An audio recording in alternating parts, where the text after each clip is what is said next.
आकाशवाणी भोपाल से प्रस्तुत हैं प्रादेशिक समाचार।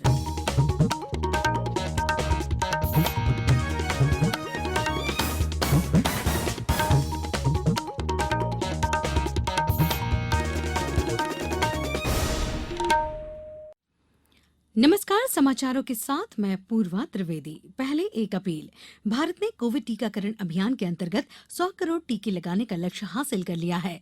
इस महत्वपूर्ण कार्य में योगदान करने वाले चिकित्सकों, नर्सों और अन्य स्वास्थ्य कर्मियों का आकाशवाणी अभिनंदन करता है। इसके साथ ही हम आपको सतर्क भी करना चाहते हैं कि कोविड अभी समाप्त नहीं हुआ है। आप सभी से हमारी अपील है कि यथाशीघ्र दोनों टीके लगवाएं और अन्य लोगों को भी टीके लगवाने के लिए प्रेरित करें। विवाह और अन्य समारोह के दौरान इन 3 आसान उपायों का पालन अवश्य करें। मास्क पहनें, 2 गज की दूरी बनाए रखें, हाथ और चेहरा साफ रखें।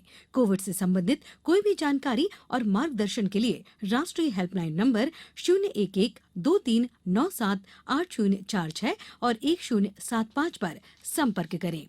अब इस बुलेटिन के समाचार। सबसे पहले मुख्य समाचार। प्रधानमंत्री नरेंद्र मोदी ने आज मन की बात कार्यक्रम में प्रदेश के कटनी जिले के किससागो लोगों की स्वतंत्रता सेनानियों पर आधारित कार्यक्रम की सराहना करते हुए जनजातीय गौरव सप्ताह का जिक्र किया।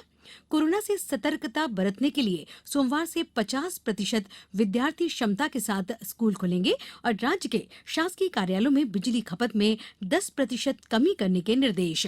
अब समाचार विस्तार से। प्रधानमंत्री नरेंद्र मोदी ने कहा कि देश भर में पंचायत से संसद तक अमृत महोत्सव की गूंज है। आकाशवाणी से मन की बात कार्यक्रम के अंतर्गत राष्ट्र को संबोधित करते हुए श्री मोदी ने आजादी में जनजातीय समुदाय के योगदान की चर्चा की। श्री मोदी ने कहा कि हाल ही में हमने जनजातीय गौरव सप्ताह मनाया। प्रधानमंत्री ने अंडमान निकोबार द्वीप समूह में जारवा और ओंगे जैसे जनजातीय समुदायों की चर्चा की, जिन्होंने अपनी संस्कृति का जीवंत प्रदर्शन किया है। उन्होंने मध्य प्रदेश के कटनी के कई लोगों की सराहना की, जिन्होंने दास्तान गोई कार्यक्रम के जरिए स्वतंत्रता सेनानियों के बारे में जानकारी दी है। प्रधानमंत्री ने इस कड़ी में वृंदावन की महिमा पर प्रकाश डाला। उन्होंने बताया कि ऑस्ट्रेलिया की निवासी जगत तारिणी ने 13 साल वृंदावन में बिताने के बाद यहाँ से प्रेरित होकर अपनी कला के माध्यम से एक अद्भुत वृंदावन अपने ही देश में बना दिया। इसी संदर्भ में श्री मोदी ने बुंदेलखंड के साथ ऑस्ट्रेलिया के विशेष रिश्ते की भी चर्चा की। उन्होंने बताया कि झांसी की रानी लक्ष्मीबाई जब ईस्ट इंडिया कंपनी के खिलाफ लड़ाई लड़ रही थी तो उनके वकील जॉन लैंग मूल रूप से ऑस्ट्रेलिया के ही रहने वाले थे।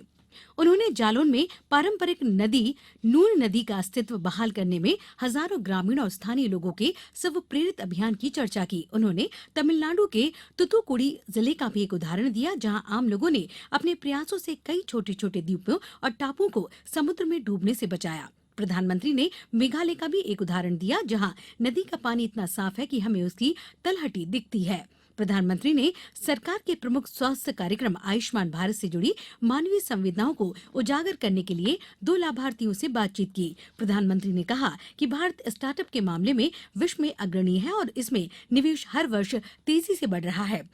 श्री मोदी ने कहा कि राष्ट्र 16 दिसंबर को 1971 के युद्ध की स्वर्ण जयंती भी मनाने जा रहा है। प्रधानमंत्री ने आगामी 6 दिसंबर बाबा साहेब आम्बेडकर की पुण्यतिथि का भी स्मरण किया। कोरोना के नए वेरिएंट के विदेशों में फैलने की सूचना मिलने पर मुख्यमंत्री शिवराज सिंह चौहान ने कहा कि देश में कोविड के नए वेरिएंट नहीं मिले हैं, लेकिन प्रदेश में सतर्कता बरतने की जरूरत है। आज अपने निवास पर कोरोना समीक्षा बैठक में मुख्यमंत्री ने कहा कि केंद्र सरकार की गाइडलाइन के साथ ही अतिरिक्त सावधानियां बरती जाएंगी। उन्होंने कहा कि प्रतिदिन हो रहे टेस्ट की संख्या भी बढ़ाई जाए।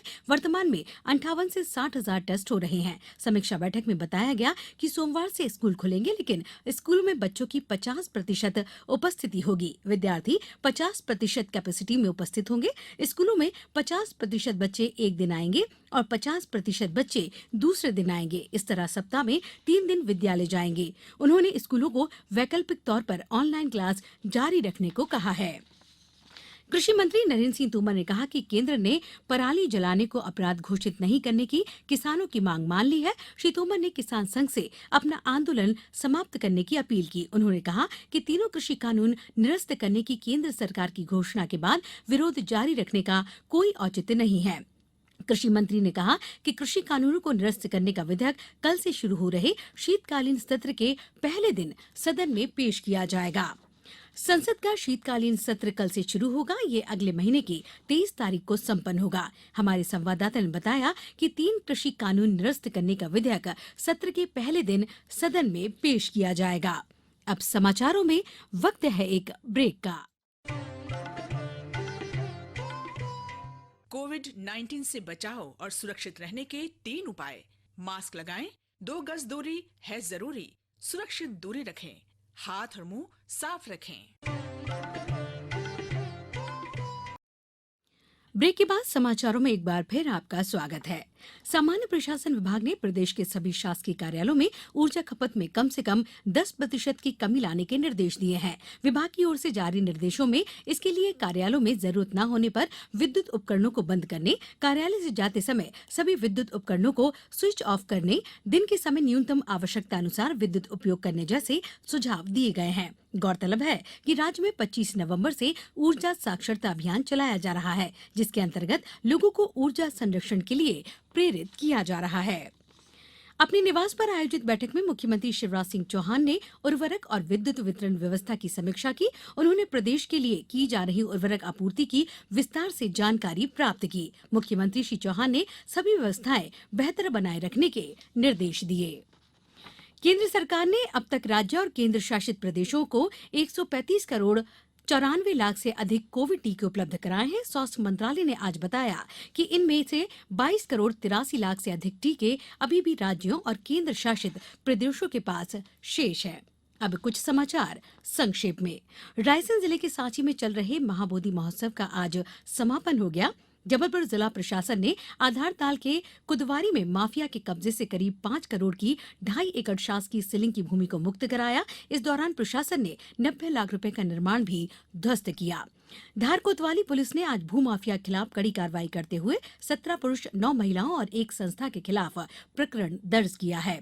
सीहोर जिले में इन दिनों जिले के समस्त विकास खंडों में डेंगू एवं मलेरिया से बचाव के लिए व्यापक जन जागरूकता अभियान चलाया जा रहा है। जबलपुर में विश्व विकलांग दिवस के अवसर पर 2 एवं 3 दिसंबर को 2 दिवसीय कार्यक्रमों का आयोजन किया जाएगा। होशंगाबाद जिले में आज 140 केंद्रों पर कोविड टीकाकरण किया गया। जबलपुर जिले में उत्पादित मटर की ब्रांडिंग और मार्केटिंग के लिए 24 से 28 दिसंबर तक मटर फेस्टिवल का 5 दिवसीय आयोजन किया जाएगा। 30 नवंबर को मंदसौर के कुशाभाई ठाकरे ऑडिटोरियम के पास रोजगार मेले का आयोजन किया जा रहा है और अशोकनगर में नेहरू युवा केंद्र द्वारा कृषि विज्ञान केंद्र में स्वच्छ ग्राम हरित ग्राम कार्यशाला का आयोजन किया गया। इस बुलेटिन के अंत में एक अपील, हमेशा ध्यान रखें, मास्क और 2 गज की दूरी, हाथ धोना भी है जरूरी। नमस्कार।